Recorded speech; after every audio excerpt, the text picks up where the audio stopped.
Welcome back to the weekend wrap. No production, just my thoughts. As always, please like and subscribe, share with a friend, a colleague, a relative, an associate, an enemy, any and all in between. It is appreciated. Been a little bit busy today, had a few things going on. I managed to do a couple interviews earlier on in the day, so those will be out later after this. One possibly today, one maybe tomorrow, maybe both today, depending on how things go.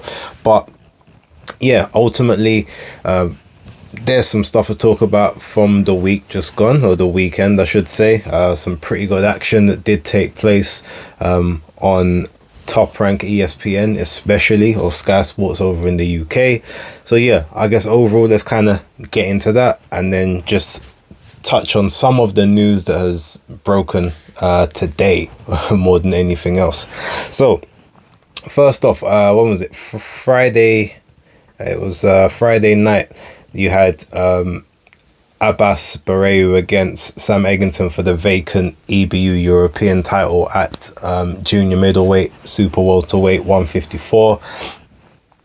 I predicted that Bareu would win. I think I predicted a stoppage though around about sort of rounds 9 to 11, just due to him being in there with some slightly better opposition on maybe the fringe world stage. But admittedly, I hadn't seen much of him. That being said, I mean, he had a very eerie resemblance to Terence Crawford, like visually, not in terms of style, but even some of the movements he made, like they did give me Crawford vibes, like maybe, you know, like a Netto version of Crawford, if anyone remembers the Netto brand. Maybe Audi Lidl, you know, version rather than a Marks and Spencer's or a Waitrose. But yeah, no, he looked a little like him. But he's pretty handy in the ring, to be honest. I was quite impressed with his resolve, resilience, able to sort of catch and ride a lot of shots, you know, landed a lot of the cleaner work, even though Eggington was the busier throughout the majority of the rounds. But the clear gap in talent and skill level was pretty visible from sort of like the second or third round onwards. But he won unanimous decision, which was, you know, pretty well deserved, and there was no disputing who the right guy was at the time. So if we move on to Saturday now, you had, I guess I might as well speak about the zone broadcast first. I mean, you had Crystal Rosado against I can't remember the woman's first name, but her surname was Munguia, spelt different to Jaime's name, by the way.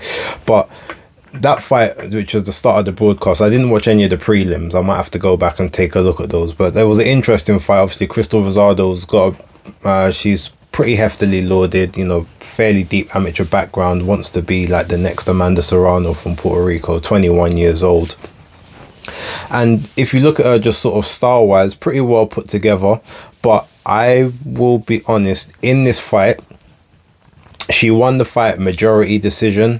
She had two cards that were 40 to 36, and she was fighting 4 3-minute rounds, which was, you know, a difference in the women's code. It was refreshing to see. But on my card, when I was scoring it, I actually had her losing the fight. Two of the cards were 40 to 36 in her favor, and then the other card was 38 to 38.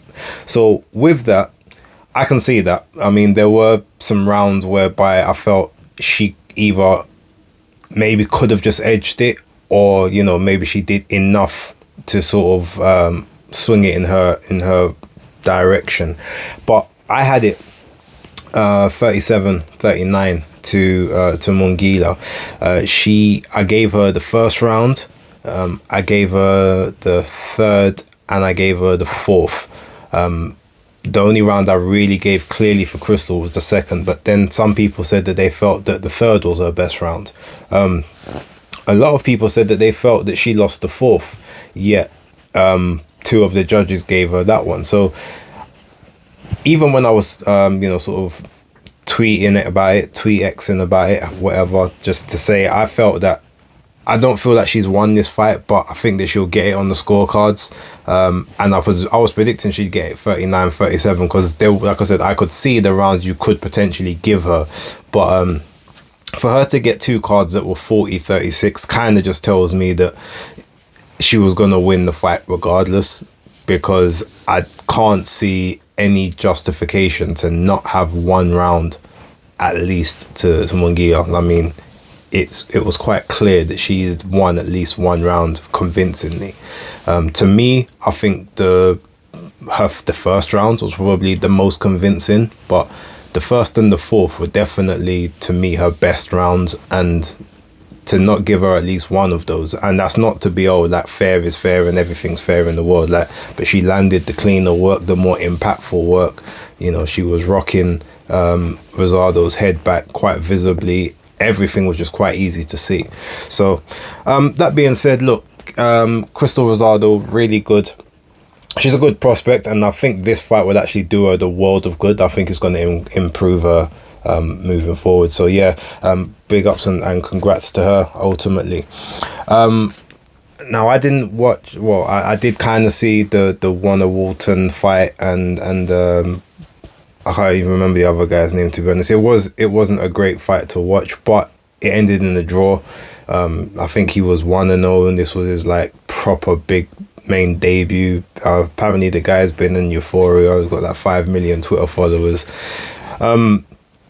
That might end up being a bit of a problem for him, because at this stage, like, you need developmental fights, but with that kind of profile and platform that you've got behind you, that means that you're always going to be in the spotlight. So you're going to be more heavily criticized for maybe the opponents that you're going to be fighting, or for how you look in there. I mean, look, we've seen it, the same thing happen with Campbell Hatton.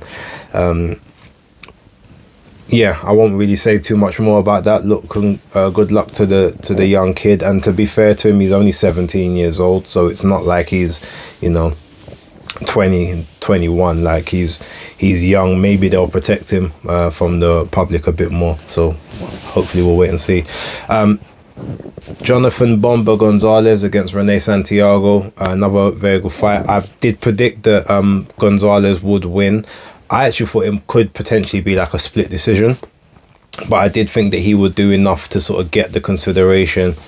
Again, especially with him being signed by Amanda Serrano, so ultimately being under that MVP brand, any of the close rounds, I reckon, would go his way. Now, to be fair, it was one of those fights, it could have gone either way. There was a card that was a 117, 111 card, which even though I wasn't actively scoring, I definitely didn't agree with saying that Gonzalez won 9 of the 12 rounds.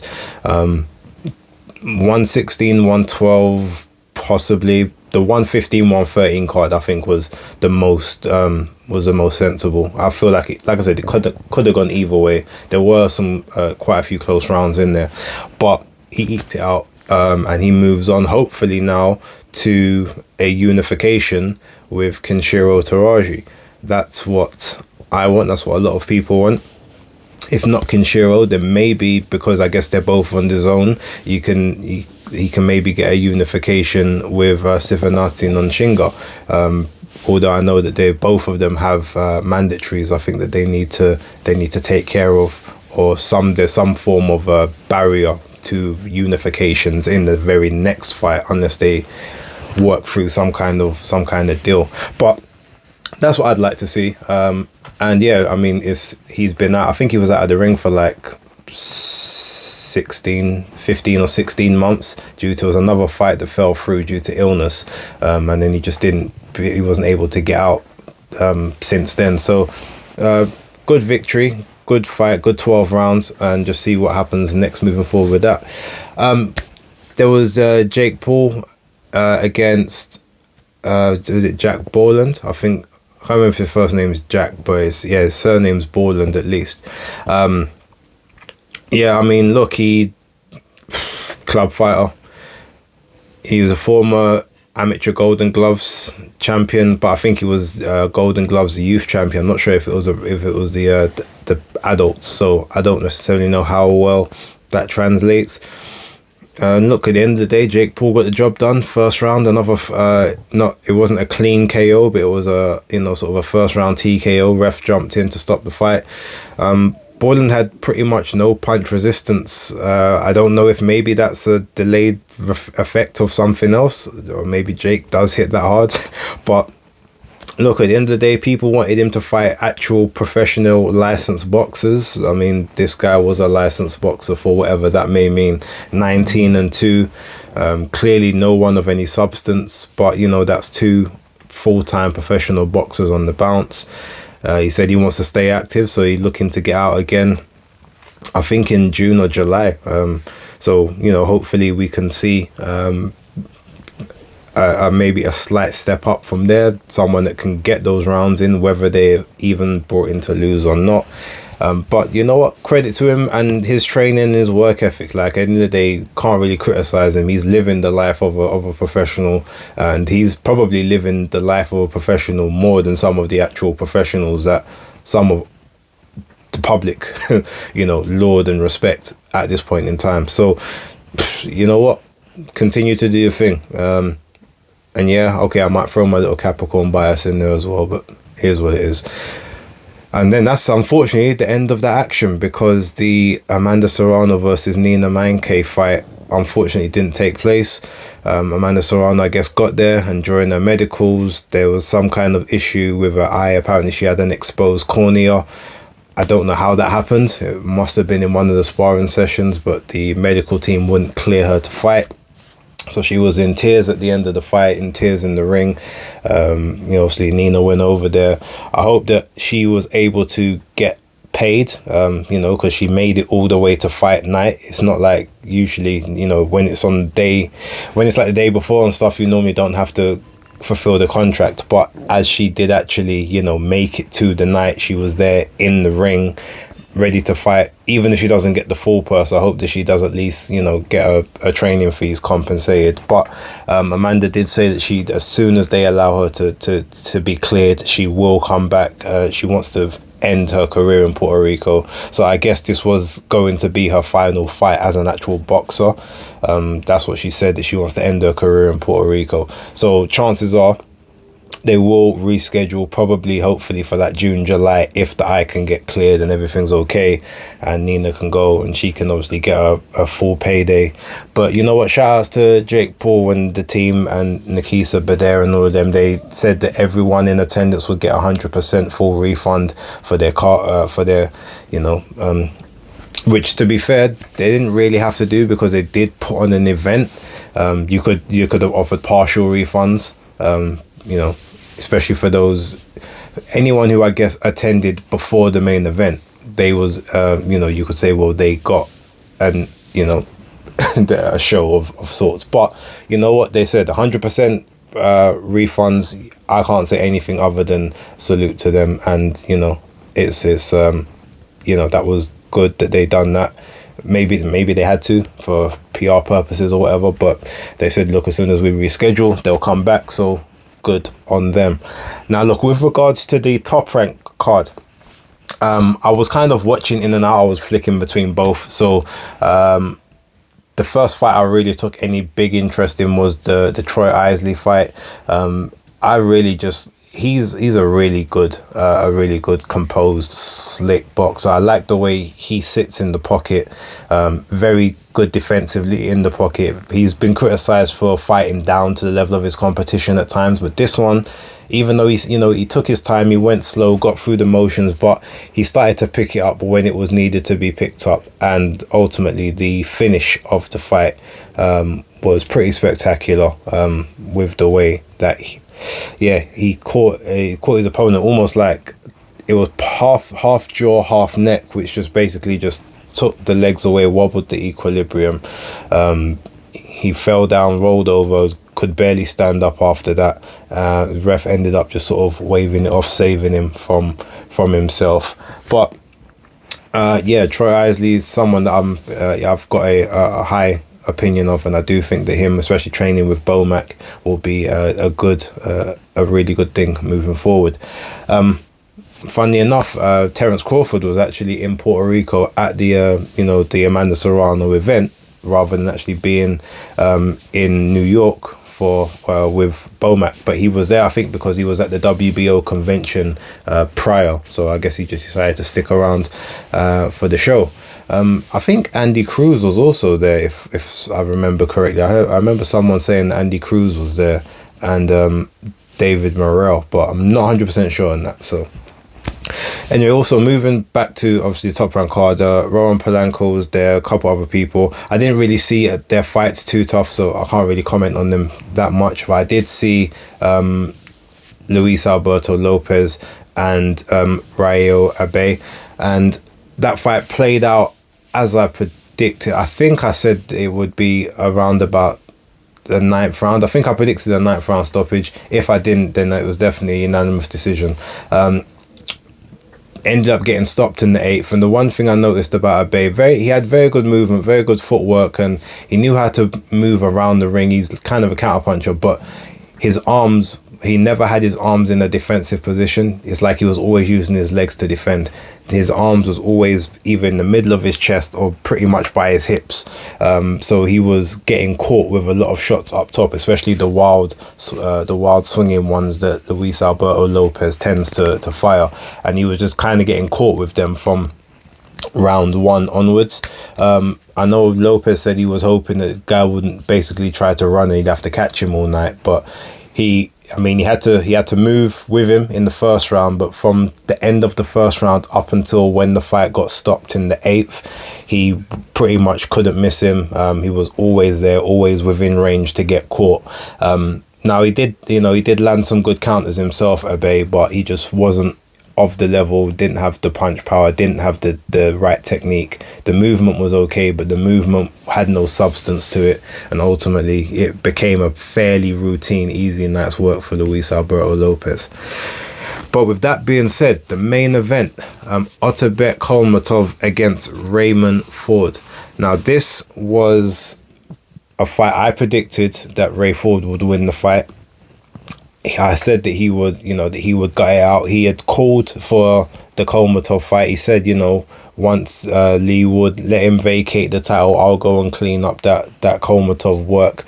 And ultimately he did. Now I predicted that he would do enough to make it evident that he would win. And I think I had him on the scorecards. I said, I reckon he's going to win on the scorecards, but it would be a hard ask because obviously he's the away fighter.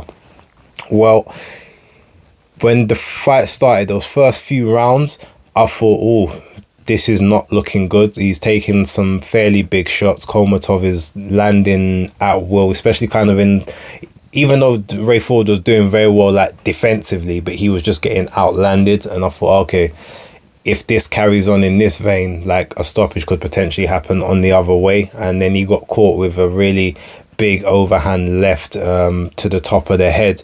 I think it was either the second round. Yeah, I think it was the second round.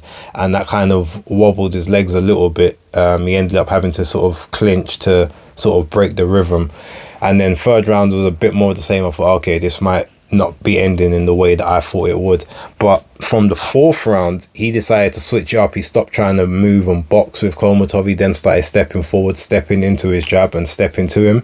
And the fourth round, I just about gave it to him. I edged it to him because his effective aggression and his punches were having more effect than Kolmatov's, even though Kolmatov maybe did land a couple more in that round. But in the fifth round is kind of where it started to take off for Ford. And in that round, he really sort of stamped his authority and started to push Kolmatov back. And Kolmatov started to start moving and boxing more on the back foot, and he wasn't as aggressive. The sixth round and the seventh round were again, he's moving forward, but he's starting to get caught and he's not really landing as clean in these ones. And then I think in the eighth round is when basically he starts to get his rhythm back, and he's been saying in the corner, I think from the sixth, I think it was from the end of the sixth round, he said to his cornerman, I'm gonna stop him. And from then he just basically stayed on the front foot up until I think it was the 10th. I think in the 10th round he went on the back foot a little bit to try and get Kolmatov to walk towards him.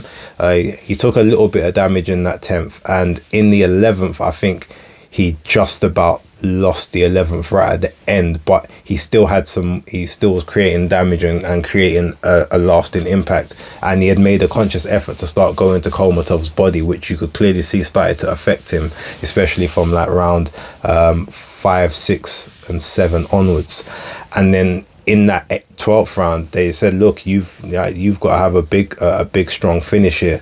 But you know, this one he started landing those nice little sweet uppercuts. He was still landing to the body to the point where he managed to rock Kolmatov into the ropes. Kolmatov tried to lunge forward to clinch him, and he spun him around, and Kolmatov ended up on the floor. But ref ruled it a no knockdown, because he did kind of throw him down. But as soon as he got up, you know, because Kolmatov was definitely wobbled, Ray Ford jogged over. He was ready for that stoppage. He swung. I remember he swung a right at him initially, caught him with the right. Then I think he hit him with a left to the body. Tried to swing a right over the top, and no, it was a left over the top, but that missed quite wildly. It was a wild swing, but then he managed to chase Kolmatov down, who was trying to circle the ring at this point. Hits him with a power jab with the right, which basically spins Kolmatov around. He starts running. He ends up running and falling into the ropes on the other side of the ring. Ray Ford chases after him, swings a huge left into the side. Kolmatov is not defending, and then he manages to catch him with another left, and as the referee is jumping in to call a halt to the fight, and that's all with like 7 seconds left of the round. It was a really, really good it was a good stoppage. It was a good come from behind performance. It gave me O'Shaquie Foster vibes with the Rocky Hernandez fight. It even kind of gave me O'Shaquie Foster and Abraham Nova vibes as well, where, you know, you don't know if you got it on the scorecards or not, but in the end you do just enough to take it out of the judges' hands. But obviously the Hernandez one was very conclusive, and so was this. So congratulations to Ray Savage Ford. He's the first of Matchroom's US stable that they took from debut to win a world championship. And I guess technically this is year 5, although really, yeah, okay, they joined, when did he start? He started in 2019. So yeah, technically it's year 5, the start of year 5. But the plan has obviously worked. They've lost a lot of that, a lot of those guys from the, you know, sort of from the initial signings up until now. But, you know, you've got him, you've got Diego Pacheco. I think Mark Castro still knocking about on the team. I think those are the only 3 that they've still got, you know, those long-term ties with from that initial batch. There could be a couple others, but those are the only ones off the top of my head I can think of. I'm sure by the time I finish this video, there's going to be loads more that come up. But yeah, look, that was pretty much that. The one last thing I will touch on before I end the video, official news came out today. Obviously, Dillian White put out a video a couple of days back saying that he's back. You know, he's been training with Buddy McGurk, but it was broke on Sky Sports News, and I'm sure it will be pretty much around everywhere else at the minute, that he's been officially cleared to continue his career after he was found not guilty of, well, I'm assuming that's the language I read. It was said found not guilty of taking any performance enhancing supplements before the Anthony Joshua fight. It's been tracked to a contaminated supplement that he I guess had either ingested or that had you know, from a batch that he had used. They've tested all the supplements. They said, yeah, this isn't an ingredient that's supposed to be in it. They've cleared him of any wrongdoing. So again, that's 3 adverse findings that he's had within his boxing career. He's never had one for kickboxing. People keep saying that he got banned for kickboxing. That was Jarrell Miller. He did get banned for kickboxing, but it was nothing to do with drugs. It was to do with, I think it was to do with the fights, the amateur fights that he had had. He had had more fights than I think you were allowed to have at that time to compete. And so because he had that as the case, he'd served a ban there, which is why he ended up moving over to actual boxing in the amateurs. But then because he had the extensive kickboxing background, they said he couldn't have an amateur career. he would have to go pro. He wouldn't be allowed to fight other amateurs because he's got too much fight experience. Hence why he then went pro after, I think, 3 fights or 7 fights or whatever it was. So yeah, as I always said to people, until I get an official like ruling or statement, I'm not gonna cast any judgments. And and what needs to be corrected and amended with a lot of people now speaking on this situation, you can't call him a 3-time drug cheat. At most, you can call him a 1-time drug cheat. He was convicted of 1 offense, and even that offense was, it was under dubious circumstances, which everyone kind of, acknowledges, the whole Jacked 3D supplement issue and when it got added to the ban list as to when the test came back and all that sort of stuff. It was dubious. So you've got that. Then you've got, obviously, he was cleared after the Oscar Rivas situation. He's now been cleared after this one. No shadow ban. It hasn't been, time served, or it was only 6 months because it was accidental. They've said he's cleared to continue. It's, it was a no fault situation, and he's not essentially a cheat. So people need to change up their language when they start speaking about him. But with that being said, I don't know obviously what's next for him, what maybe is next on the horizon. I'll be keen to obviously keep an eye on that. And at the end of the day, he's not what he used to be, but it's good to have him back. Hopefully he can have some fun paydays before he decides to call it quits. But we'll wait and see basically what's happening there. But with that being said, I'm going to leave this one. I've got more stuff to upload today, so thank you very much for watching. Do like, share and subscribe. Leave your comments down below on all the fights. If there's any other fights, leave those in the comments too. We'll talk about it. But until then, that's the end of this weekend wrap. Thank you, have a good one, and I will catch you on the next video. Peace.